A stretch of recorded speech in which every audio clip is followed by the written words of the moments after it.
Welcome back to another episode of Psycosmos. In this episode, we're going to talk about current events, what's been going on what's today, May 30th, so stay tuned for more information on... Oh boy.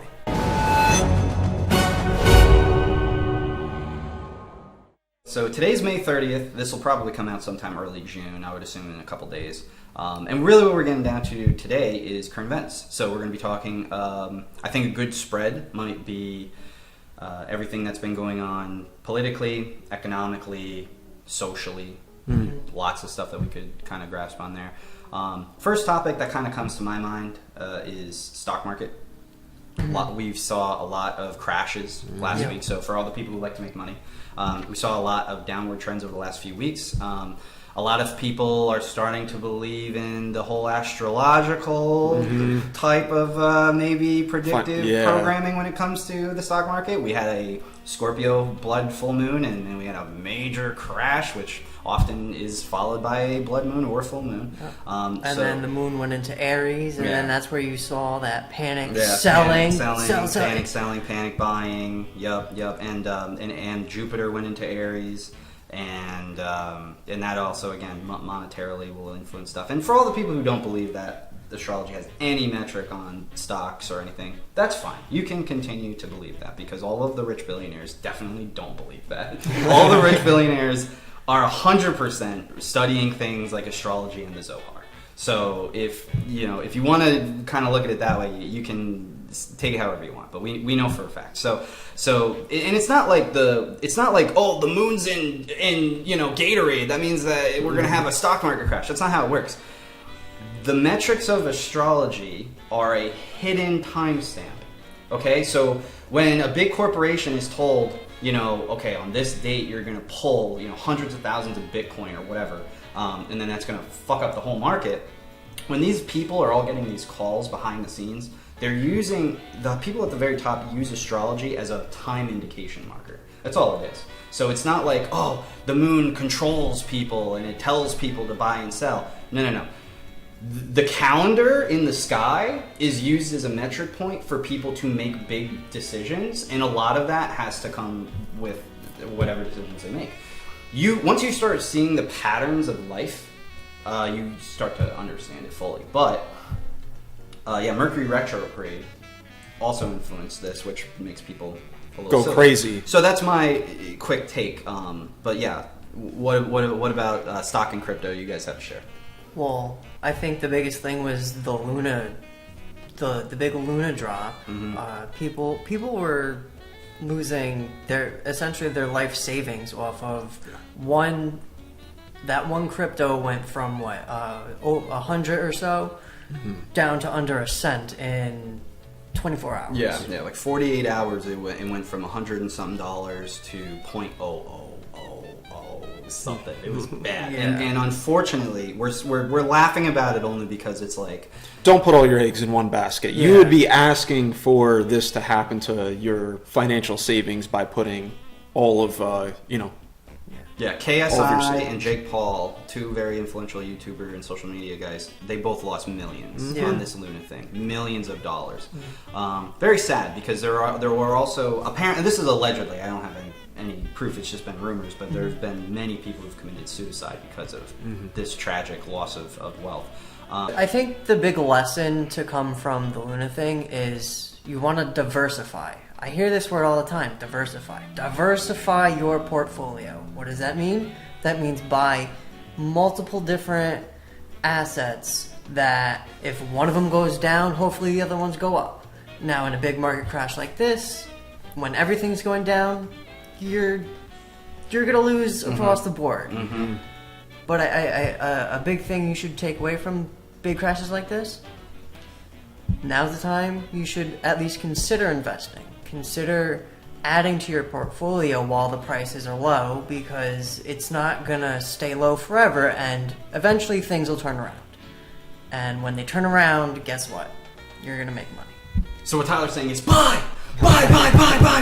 Not financial advice. Buy and hold!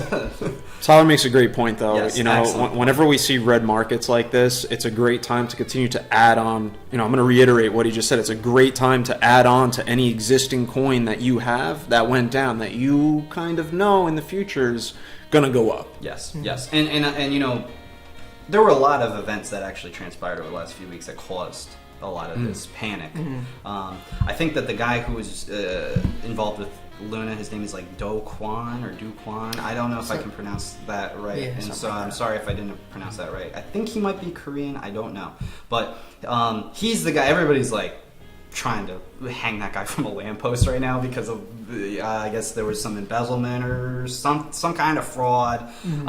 There's just rumors right now, and I'm sure the truth will come out. But then there was a Luna 2 which came out, so we'll see where that goes. But we also had a lot of different things that happened over these last few weeks, like monkeypox became this big new trend, as well as a couple of unfortunate shootings, which we can probably all talk about, which I think probably also helped with this whole crash situation. However, looking forward this week, it looks like it's probably going to go back up, and there are a lot of indicators for that, as well as a new moon, which again in astrology. So, but yeah, let's switch over to like what I had just mentioned, monkeypox. Very interesting that we. Anybody want to comment on monkeypox? Or that's like chickenpox, but for monkeys, right? I don't know. It's not. I'm not a doctor. I'm not a doctor. Dan, enlighten us. Who cares?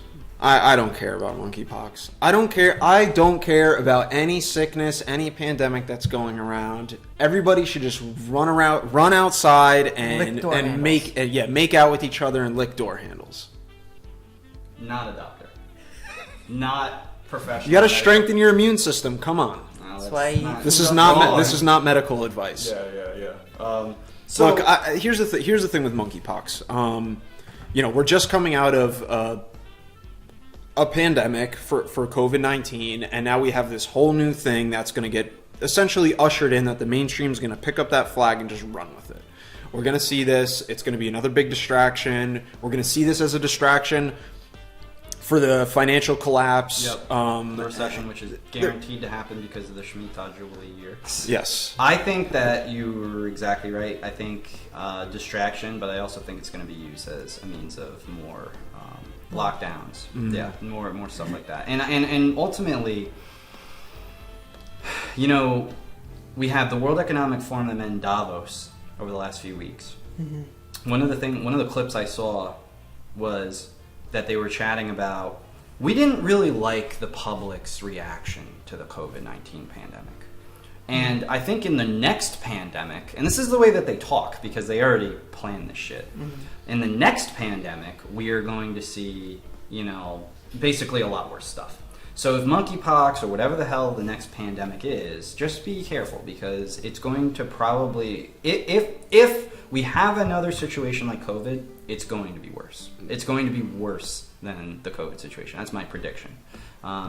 We'll have to wait and see. But I am a big believer in the fourth turning theory. I'm a big believer in the Freemasonic prediction of basically 2024, 2025 being a rebirthing period for America. The founding fathers did not want America to become like Rome, and Rome only lasted around the same time that we're right now in the United States.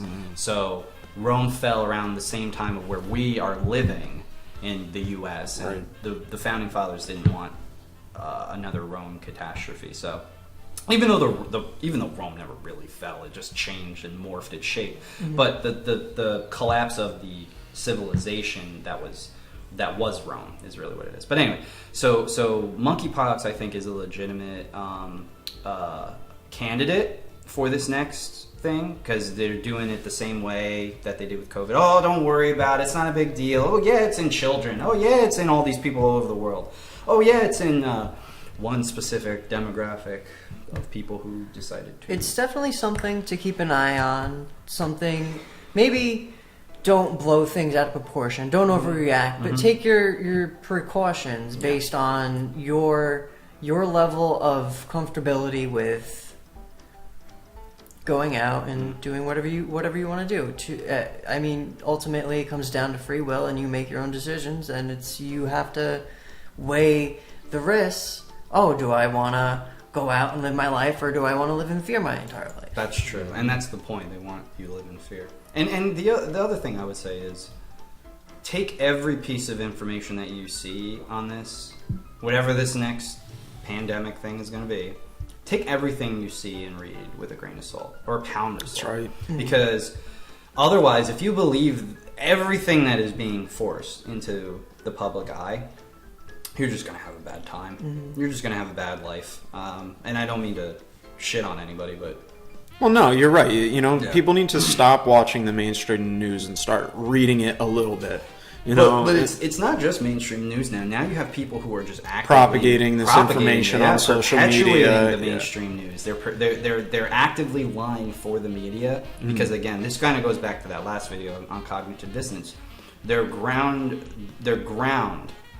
stabilized foundation of their philosophical and ideological belief structure is cracked, and that's why these people live in fear. It's just like Maslow's hierarchy of needs, which correlates to the chakras. These people live in that lowest rung. They live in the root chakra: fear, survival, attack, anger, sexual or addictive habits, things like that. And oftentimes comes with depression and anxiety and a slew of other problems. So Maslow's hierarchy of needs, which is, I like it as far as a psychological motif. It's a pyramidal structure, and the top is self-actualization, and the bottom is safety and security. Or I think that's correct, safety and security, which is the same as the accomplishment of the root chakra. And Maslow actually based this pyramid off of the chakra system. So you have all these different tiers, and in order to move up to self-actualization, which is what Maslow claimed every human being wanted to accomplish, basically Christ consciousness, illumination of the mind, oneness with the universe, self-actualization. You actualize and realize yourself. In order to get there, you have to conquer each rung, and a lot of people are just in that lowest rung because they're scared. And it's understandable why they're scared. Right. But fear is the greatest weapon of the devil, and guilt. Fear and guilt. Greatest weapons of the devil, keeps people down in that rung, and keeps people sad, depressed, upset, angry, anxiety-ridden, things like that. So when you have a society that just fuels all of that into the individual from the start, I mean, you're in a lot of ways you're trained from the very beginning to, be fearful if you didn't get a good grade in school, or be fearful, if you're not fitting in with the collective. Be fearful if you don't go to church every Sunday or temple every Saturday. Yeah. And, I mean, not to mention the hypersexualization we've seen in society. Hypersexualization is directly linked to that root chakra system of... We don't even know right now how bad this overexposure to sex is affecting society. We have not even scraped the surface of the consequences that is going to unfold because of this catastrophe. We're seeing the consequences, and people still aren't waking up to it. I mean, that's the sad truth. It's already happening. Children today are attacked and struggling so hard just to find out who they are because they're listening to all of these misinformation gurus who weaponize false facts in order to control people. And we've seen this time. Well, it's like you always say, it's the whole lying by omission thing too. People paint these things with like such a broad stroke. They're just like, label it this, label it that, and it's like, well, you can't. Yeah, and we've talked about this. Right? The great example is masturbation. They'll claim, if you Google it, right, they'll claim, oh no, men need to ejaculate, men need to release, and you know what? If you do it like 20 times, I think I read one, it was like 20 times a month, it'll prolong your life. So now you have all these guys, oh yeah, I'm prolonging my life. No, you're not. You're actually killing yourself. Slowly but surely you are. Well, actually, it's not even that slow if you're doing it 20 times a month. But yeah, you're killing yourself big time. And there's so many scientific case studies that show, yeah, of course, your brain releases dopamine and like a whole bunch of other chemicals. You know what else your body does reactionarily when you orgasm too much? Destroys the body, destroys the nervous system, destroys the spinal column, destroys the brain, destroys the genital regions. I mean, this is not a pistol that you can just consecutively reload and refire anytime you want. This is something where erectile dysfunction, ED, is a real thing. And a lot of guys, in fact, ED has dramatically increased over the years, exponentially. That comes from over-sexualization and bad diet and health habits.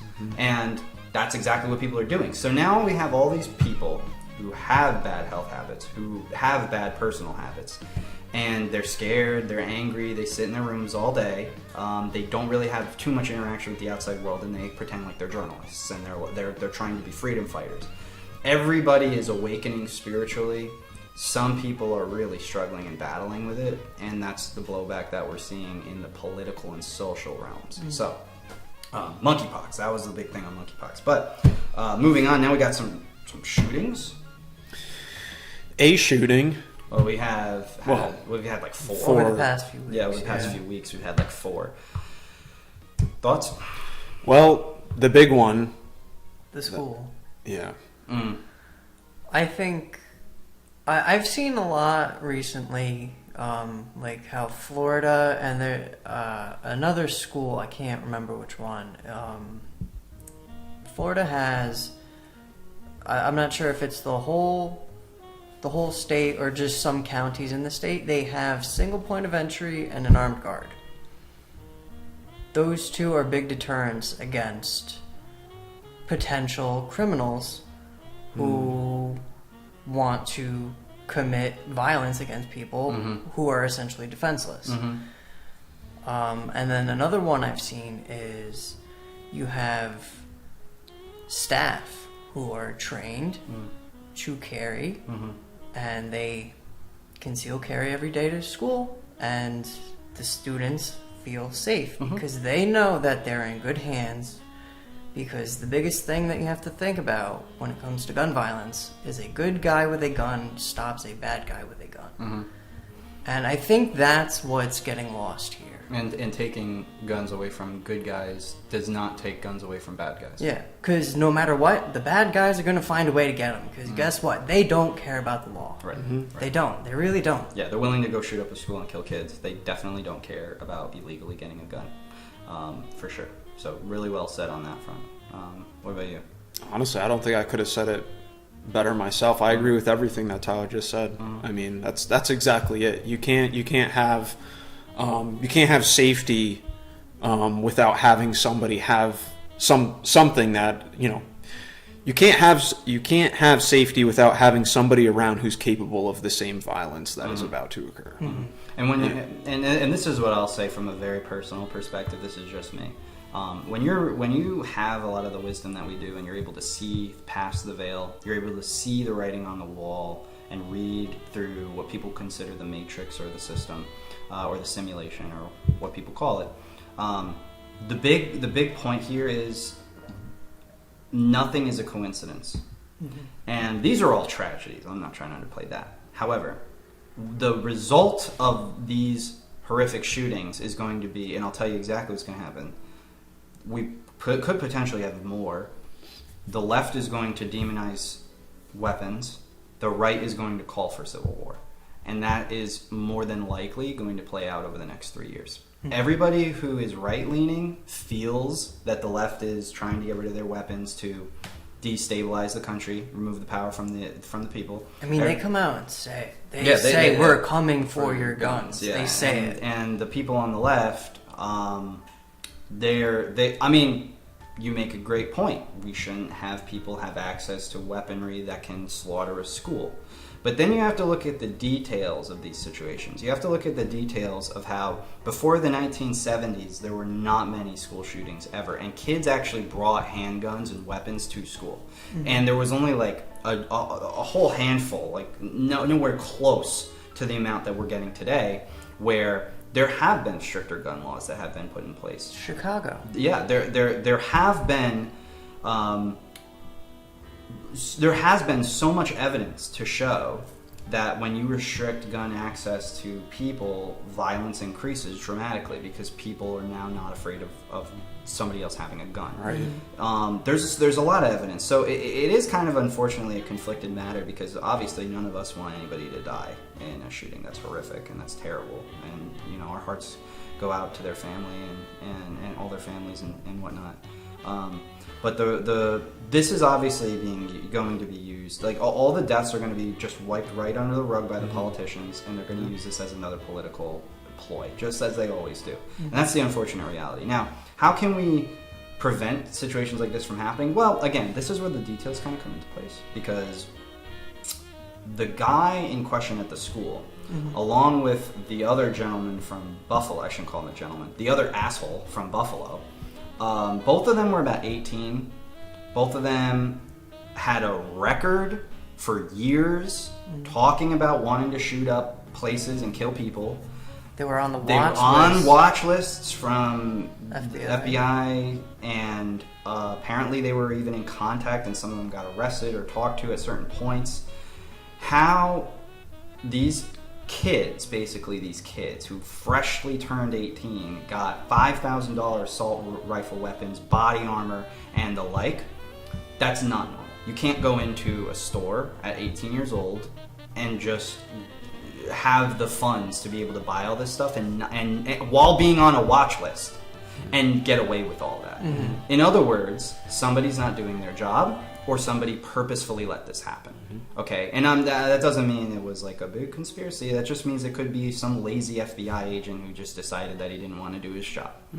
But the reality still stands that this could have been prevented. The measures were in place to prevent this. The unfortunate truth, as we saw with the cops that day, they did not do their job. The cops in that area didn't do their job. The FBI who knew about it didn't do their job. Not dogging the FBI because they don't come after me. But point being, there was all of these checks and balances which have already been put in place, and nobody cared. Nobody cared to do anything about it. And that's not an attack on anyone specifically. The system is obviously broken, but we also have to look at who this individual was. This person was very mentally unwell. And I think that it does make sense to have a screening if you're going to try to buy a weapon. Psychological evaluation. Something like that. That to me makes sense. Yeah. But they don't want to do that. It's basically, I think, you know, what you're saying here, Matt, and I completely agree with you, is like there is too many things in this storyline that went wrong for it to be normal, or for this to even occur. How many coincidences do you have to have before it's like, okay, maybe this actually, like, there is some big plot or something going on beyond just, you know, beyond just the event that took place. Yeah, There's a deeper story here, and I don't think it's less about guns. That's the point. It's a deeper story that's less about guns and more about our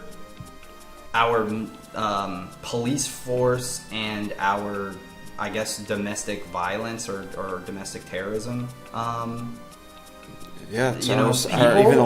local government system. Local government systems, you know, and that's really the root cause of the problem. I mean, you have a kid who was in a very bad situation, mentally unwell, was being watched, nobody helped him, nobody did anything.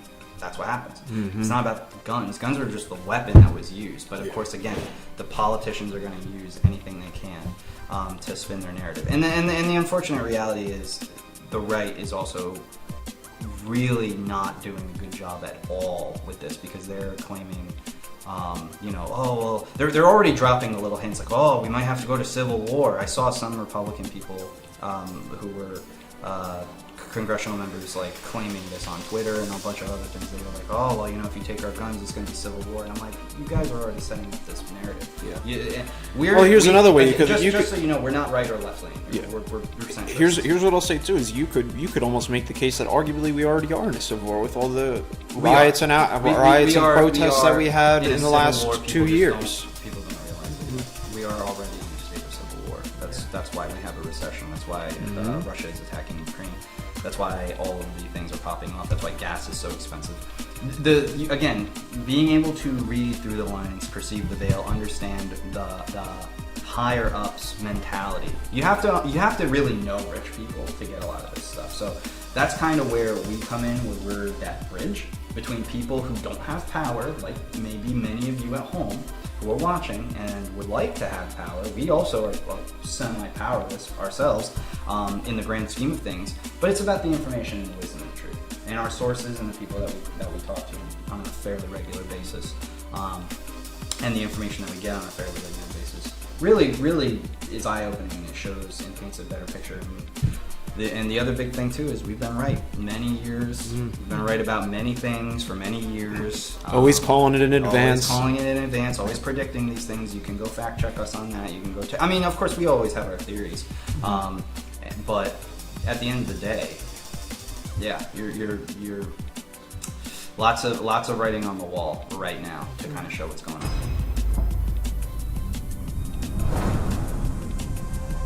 So yeah, that's basically going to cover our current events. I don't think we missed anything, but if we did, drop a comment down below if you want us to talk about anything.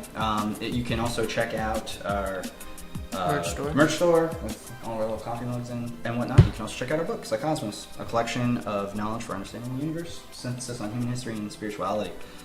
It's been doing really phenomenal. So, I mean, at least a lot of people who've been reading it really like it. So, thanks to all of our supporters. Thanks to all of our followers, especially a lot of the new ones. We love every single one of you. And if you guys, again, want to chat about anything, drop a comment down below. That's it. Talk to you soon.